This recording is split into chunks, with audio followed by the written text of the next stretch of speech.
While some of these things caused real pain and drama and strife for me and cost me a lot of fucking money, I wouldn't change a thing because everything is a lesson, and being an entrepreneur is just one big fucking lesson. You're listening to the From Imposter to Empowered podcast. I'm your host, Jill Perrick, a business and mindset coach who specializes in imposter syndrome. If you feel like you're not as smart, capable, or worthy as you actually are, and that someone is going to find you out, then you've come to the right place. I went from being a struggling government worker, working my coaching business on the side, but feeling unworthy and burnt out, to making multiple six figures helping women overcome imposter syndrome so they too can sign clients, make bank, and have the business or career of their dreams. I am nothing special. I have a stuttering disability, ADHD, and I struggle with anxiety and depression. So if I can learn how to feel good enough and overcome my inner imposter, then so can you. Let's dig in. Hello, my loves. Welcome back to the From Imposter to Empowered podcast. I'm your host, Jill Perrick, and happy April, everybody. And I'm so excited because at the end of this month, I'm going to see my business bestie and fellow coach, Mackenzie Conklin, who lives in San Francisco. And I was there in 2017 with my two best friends, and now I'm going back and we're going to go hiking and eat good food and just really enjoy ourselves. I'm so excited. And I recently got my Nexus Pass, actually, which for those of you who don't know, it's a trusted traveler program. So you can skip customs at the airport, which is going to be amazing.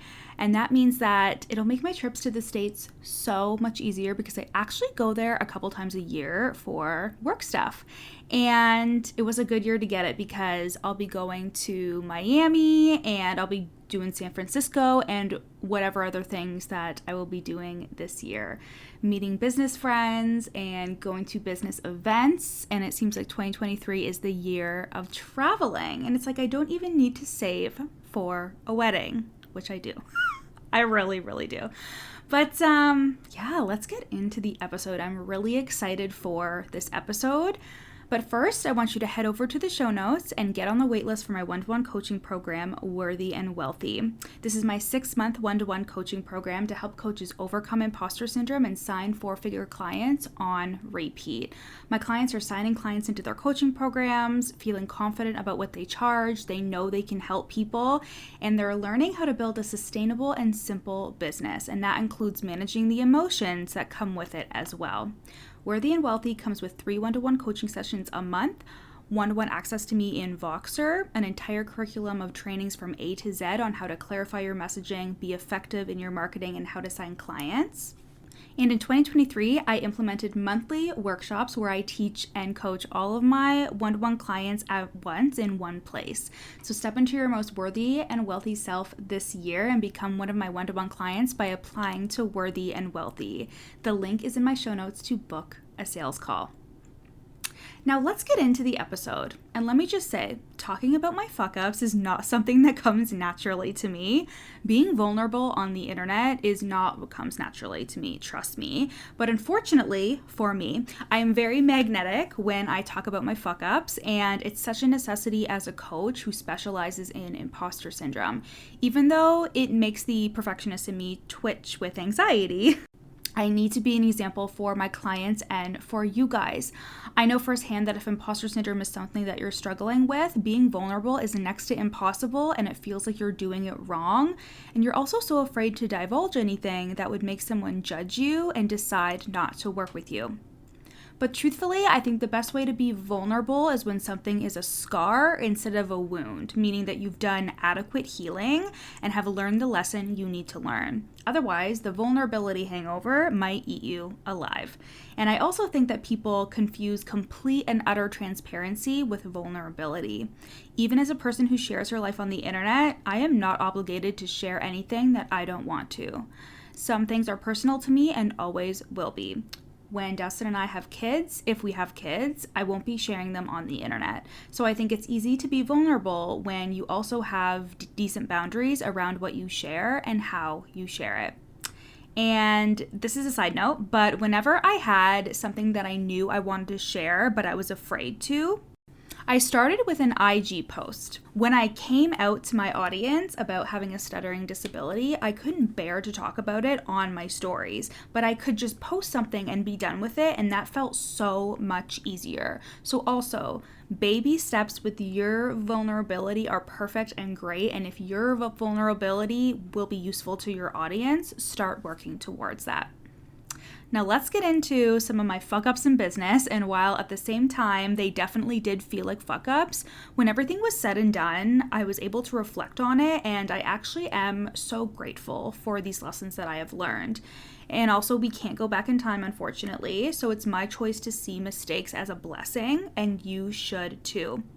But I also want to help you on your journey so you can learn from my mistakes, even though you will inevitably make your own.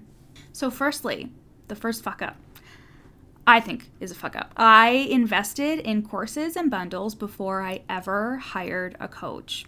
And I probably would have saved so much money, which is what I thought I was doing, by just buying courses instead of just biting the bullet and hiring a coach.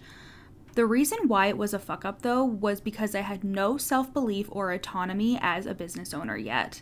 And courses are just processes and 1, 2, 3s. They don't teach you how to be self-explorative or question if a strategy is even for you. They are packed with information, but you also have to learn how to discern what information is useful and what information isn't. And it's also shiny object syndrome. Not only do courses promise a result, but they're usually more affordable than hiring a coach. But it's a fuck up because your mindset and your thoughts will probably stay in the same place. Your strategies and informational knowledge might shift, but without the right mindset, information is just information. And that was the lesson that I had to learn, that the biggest shifts came from being coached. And the courses I bought after I learned how to use thought work, how to soothe my nervous system, and how to manage my mind, as well as have a solid foundation of self-worth and self-governance, they were so much more effective because I was not relying on the course to make me feel better or to solve all my problems for me in my business. So for example, I'm currently in Kirsten Roldan's $1 Million Email program, and I am getting amazing results within that program without even having to attend the weekly coaching calls. I can consume the course and use the information to the best of my ability because of the way I know now how to manage my brain and because of my deep sense of self-worth. This program is responsible for solving one problem in my business, but when I am the best version of myself, I determine if the problem is actually solved or not. And this lesson is twofold because I have spent thousands of dollars on courses or bundles or short-term non-coaching programs, and this has taught me how to make better investment decisions. I used to buy things on a whim, check out while I was in bed scrolling, or not give myself any space to make a decision. But now I am way more intentional. I assess how effective it will be, how much time I have to consume the item, and etc. So look, my impulse shopping may still be present when it comes to Amazon, but no more when it comes to my business investments. So get coached, get fucking coached. It will truly speed things up for you when it comes to the results in your business. You will learn so much more about yourself, about how to run a sustainable and simple business, about what you truly want, about your goals and values and everything in between. And even if the investment seems large at the time, it is way less than you will spend on trying to do everything yourself and trying to do everything in your business with a mismanaged mind. In the same vein, one of my fuck-ups was coach hopping and having multiple coaches at the same time. Now, especially if you're new to coaching, you may not have had the opportunity to decide if a coach is for you. I'm not talking about working with someone and then realizing it's not a good fit and then just staying with them out of obligation. I'm talking about when you have multiple different coaches, either one after the other or more than one at a time. When I started hiring coaches, I was more drawn to the results the coach said that they could help me achieve instead of seeing the coach embody the kind of coach I wanted to be and working with me to design a business that was good for me. I didn't realize how important values were to me when it came to someone I was working with, and I have hired a couple coaches who I later realized did not share the same worldviews or values as me. And while there are a lot of instances where that is perfectly okay, like for example, I have worked with clients that have differing views on the COVID vaccine than I do. I think that there's some values that I feel pretty firm about, like women's rights, gun laws, and racism. And I needed to learn that as I hired more and more coaches. I also realized that I needed to hire someone whose story that I could relate to. I once hired a coach who already had a really high net worth before even becoming a coach. And there were some things that I didn't feel seen, heard, or validated around, and one of those things being money. So when I hired my next coach, a big piece of that was her vulnerability around her story and how she shifted her own beliefs about money and transformed her identity and achieved the results that I desired and wanted to achieve myself. Her story and her experience helped me feel so validated. So with regards to coach hopping, it may take time to figure out who is an ideal coach for you or what values you look for in a coach, and that's totally fine. But once I found coaches who I felt seen and validated by, who shared my values and who could help me get results, I realized how valuable and rare that shit is. Because coach hopping means that you're looking for a solution to your problems when the solution is inside of you. A coach cannot get the results for you. Coaching is a do with process, so it's also important to trust the coach that you have and to have good rapport with them, and to also trust that they're coaching you with your best interests at heart. I cherish my coaching relationships, and so many of my clients re-sign with me, and that's because that trust and experience with one another is so powerful and, again, rare. Coach hopping may prevent you from ever getting a deep transformation because it takes a level of time and trust to be truly vulnerable and open with another person. Your business and your brain are the most intimate parts of your life, so sharing those things can be scary. I'm being serious. When I worked with DL Sharon in 2019, my very first group coaching program, I should have just stayed with her all the way through. Instead, I thought I should try new things, branch out, work with different people to get different results, but I ended up coming back to her in 2021 and then was so mad at myself for not doing it sooner. It matters to be coached by someone who knows how to coach you and not just tell you how to get results. It matters to be coached by someone who challenges you and cares about where you take your life and business. And while I think everything happens for a reason, I still think it was a big fuck up to coach hop in search of getting rich quick, instead of realizing that coaching is meant to change you as a person, not just your business. Truthfully, they are one in the same. So with regards to having multiple coaches at once, this can just be really confusing when it's a coach of the same genre, meaning you can totally have a life coach and a business coach, or a business coach and a health coach. You get the gist. But I've had two business coaches at the same time, and it was so confusing because everyone has their own philosophies and what they believe. They're going to coach you differently, and they're going to have different opinions. And if you're not super grounded in your decisions and you're outsourcing your power to others, then it's going to be confusing because you want to take someone's advice and you want to know who you should listen to. And the thing is, no one is wrong per se. It's just a matter of one over the other. Having more than one coach of the same genre at the same time meant that I was often in indecision and I didn't feel super sure of myself. So having one coach say one thing and another coach say another thing made me more confused than anything. And it is so much better and easier on your brain to work with one coach at a time, implement what they are helping you implement, and to decide that you are being coached by one person. Hey guys, I hope you're loving today's episode. I am just taking a brief pause in today's episode to share with you a client testimonial. These testimonials are either from group coaching clients or clients who are in my one-to-one coaching program. And I can't wait for you to hear how I have changed their lives and their businesses for the better. Leaving the container, I was basically a whole new person. Like my entire life changed. I was expecting to just work on like a little bit of confidence and business strategy, but we deep dived into everything that had been holding me back my entire life, from releasing shame to always questioning myself in every move and word and thought that I had, and releasing people pleasing and imposter syndrome and perfectionism and just so many things that had been holding me back. And I didn't even imagine that I would be able to get this type of transformation to now show up in the ways I want to and just feel confident in my authentic self to pull off whatever I want. Thank you guys so much for listening. Now let's get back to the episode. I talk about this one a lot if you follow me on Instagram at your coach Jill, and that's hiring a whole ass team. So this is another one of my fuck ups. I hired a whole ass team when my business just started to make a lot of money. So I originally only had a VA and a social media manager, but then I hired an OBM and she had a whole slew of contractors, which eventually led to ads, Pinterest, you name it, I have fucking hired it. And again, I actually don't regret this. I learned so much, but fuck, I would have saved myself thousands and thousands and thousands of dollars if I wouldn't have hired this whole team and outsourced my decision making, because that's what it was. I didn't feel like my identity was matched to the money that I was making. And I made like $2,000 in March of 2020, and then in April, I made 10K. And I just continued making 5-figure months after that, and my identity was like, what the fuck, right? Like the girl who was making 3K a month at her government job was now making 10K in her business and 3K at the government job. Like it was a total mind fuck.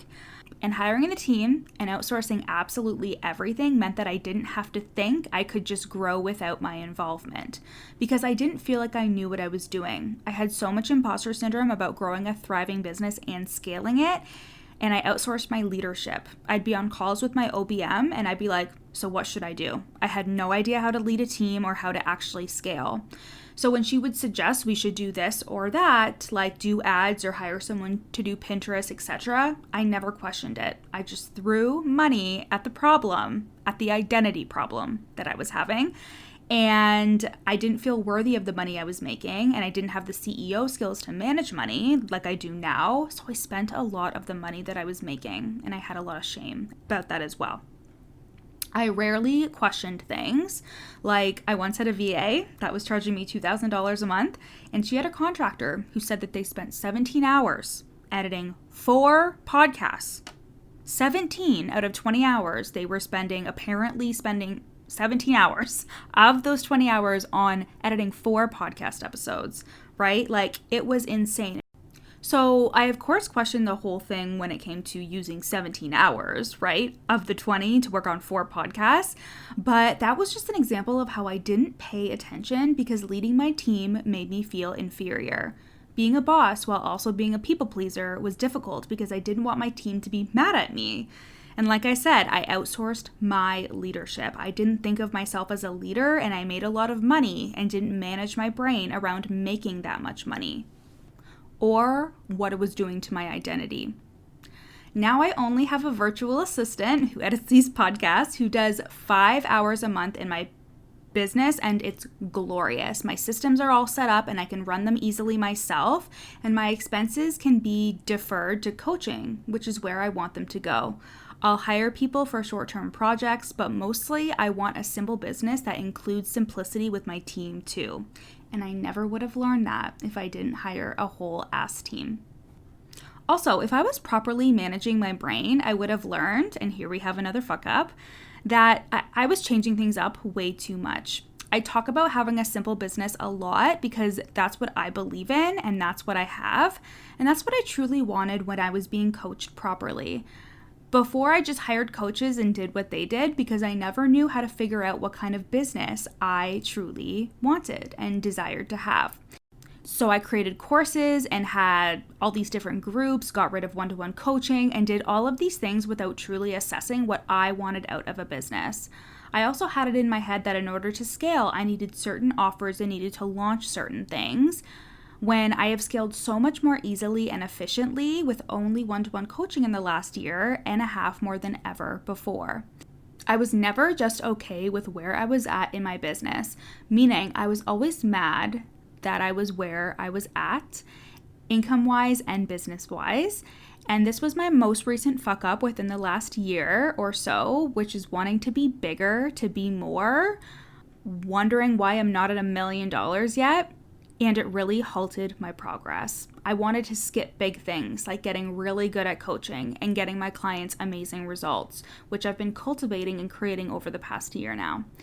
I wanted to skip the work and go right to the results, which of course isn't how it works. I had to be okay with where I was at, where my income was at, and I had to accept that wherever I was, that was where I was supposed to be. And that's when I actually began to scale. It was almost instantaneous after that.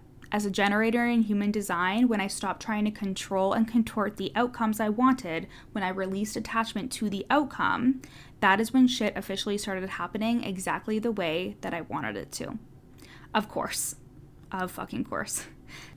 So constantly changing shit all the time, trying to move faster than where you are or haven't completed or haven't learned yet, arguing with where you're at, these things will only slow you down. Like, for example, I have had clients who are like, why don't I have clients? Why isn't this happening? Why is this happening?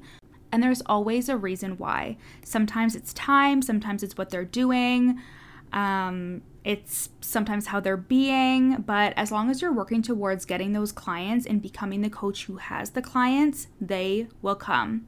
It's inevitable. It really, really is. But being mad because you're not $1 million coach right this second and you're not as popular as you think you should be is going to do nothing for your growth or your progress. I learned so much from this lesson, to accept and complete where I'm at, because there's always a lesson to be learned if I'm not happy with where I am and think I should be elsewhere, to keeping things simple because that's what I actually truly want and desire, and you may desire a different business model, and that's perfectly okay. But for me, I want a business that is easy to follow, easy to work in, and easy to lead from.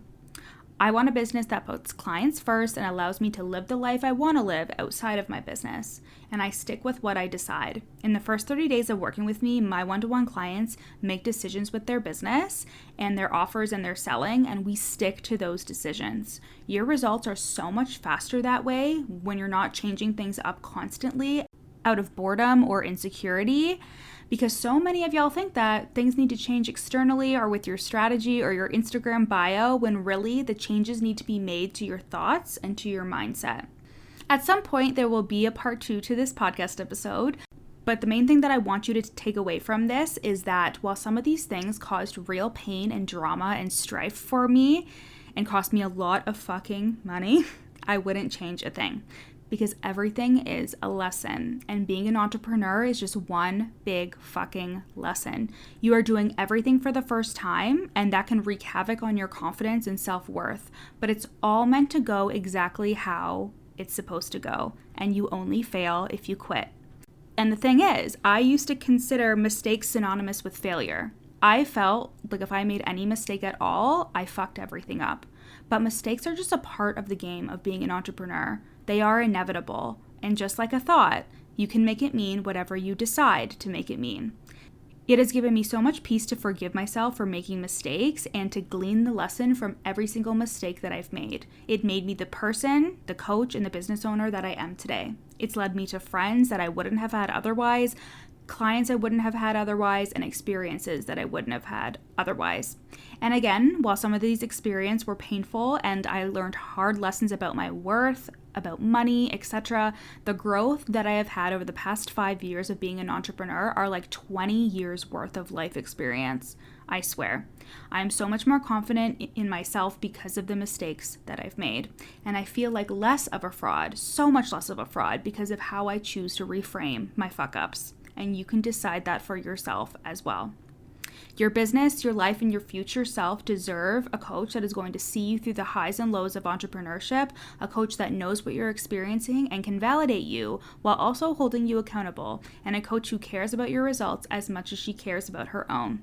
And that's me, your coach Jill, and my one-to-one coaching program, Worthy and Wealthy, where you will sign 4-figure coaching clients on repeat and stop feeling like a fraud for good. Head to the link in my show notes to book a sales call and work with me one-to-one for 6 months. I love you guys so much, and I'll see you next week. Thanks for listening to the From Imposter to Empowered podcast. Head to the show notes to find out how you can take this work deeper with me in one-to-one coaching or in the From Imposter to Empowered group program. In the show notes, you'll also find a free 3-day challenge to start the process of overcoming your inner imposter. And once you're done with all of that, screenshot this episode and share it on Instagram, tagging me at your coach Jill so we can connect. See you next time.